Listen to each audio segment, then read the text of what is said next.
గవర్నర్తో పచ్చి అబద్ధాలు చెప్పించారని కేటీఆర్ అన్నారు.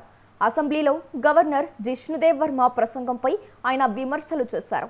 ఇది గవర్నర్ ప్రసంగంలా లేదని, గాంధీ భవన్లో కాంగ్రెస్ నేతల ప్రెస్ మీట్లా ఉందని విమర్శించారు.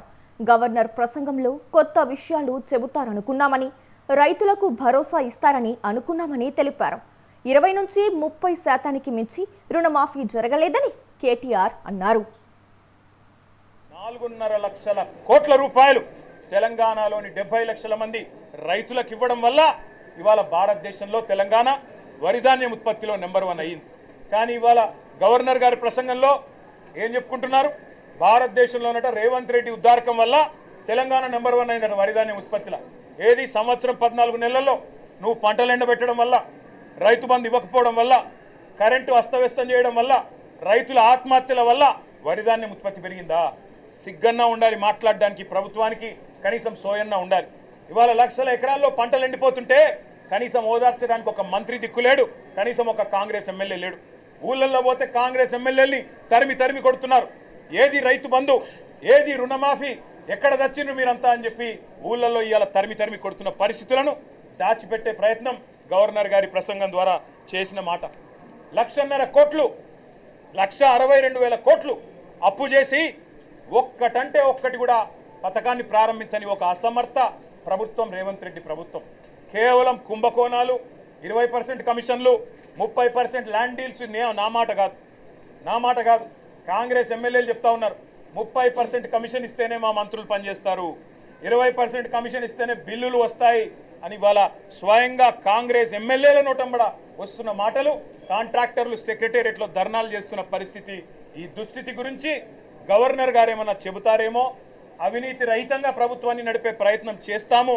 ఢిల్లీకి మూటలు పంపేదానిలో బిజీగా ఉన్నా, పదవులు కాపాడుకోవడం కోసం ఢిల్లీకి మూటలు తప్పకపోయినా కనీసం ఇకనైనా సర్దుకుంటాము, సరి చేసుకుంటామని ఒక్క మాట చెప్తారేమో అనుకున్నాం.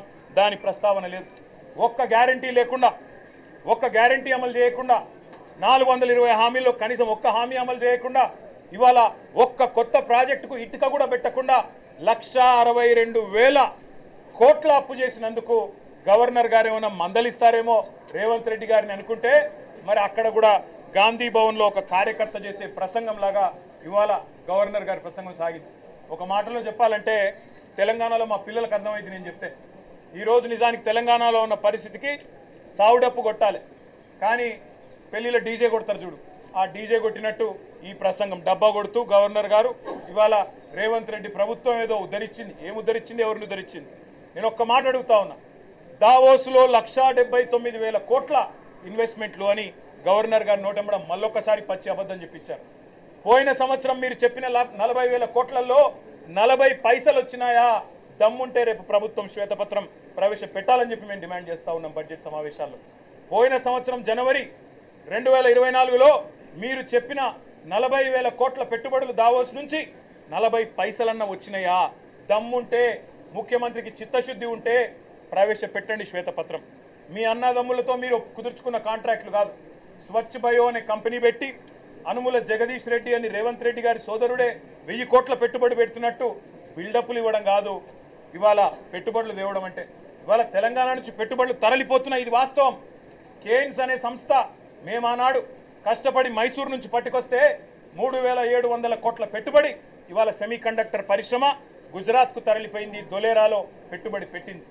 కార్నింగ్ అనే పరిశ్రమ 1000 కోట్ల పరిశ్రమ మేమానాడు పట్టుకొస్తే ఈరోజు తమిళనాడుకు పోయింది. ఆ పరిశ్రమ చెన్నైలో పెడతా ఉన్నారు. అదేవిధంగా ప్రీమియం ఎనర్జీ అనే కంపెనీ 1,700 కోట్ల పెట్టుబడి సోలార్ కంపెనీ ఇవాళ ఆంధ్రప్రదేశ్కి తరలిపోయింది. వాస్తవాలు ఇట్లా ఉంటే 1,79,000 కోట్ల పెట్టుబడులు, 1,79,000 కాదు కదా, 1,79,000 కోట్లు కాదు కదా. ఈ ప్రభుత్వం ఎంత అసమర్థ ప్రభుత్వం అంటే కొత్తగా ఒకరు కూడా పెట్టుబడి పెట్టడానికి ముందుకొచ్చే పరిస్థితి లేదు.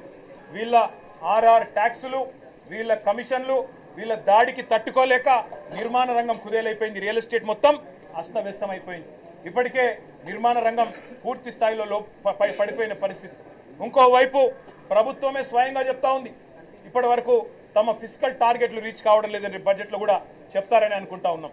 కాబట్టి పరిస్థితి ఏమో ఇట్లా ఉంటే ప్రతి పదం గవర్నర్ గారితో ఈరోజు చెప్పించింది అబద్ధం. ప్రతి మాట ఈరోజు గవర్నర్ గారి నోటెంబడ వచ్చింది అసత్యం, ప్రతి వాక్యం పచ్చి మోసం.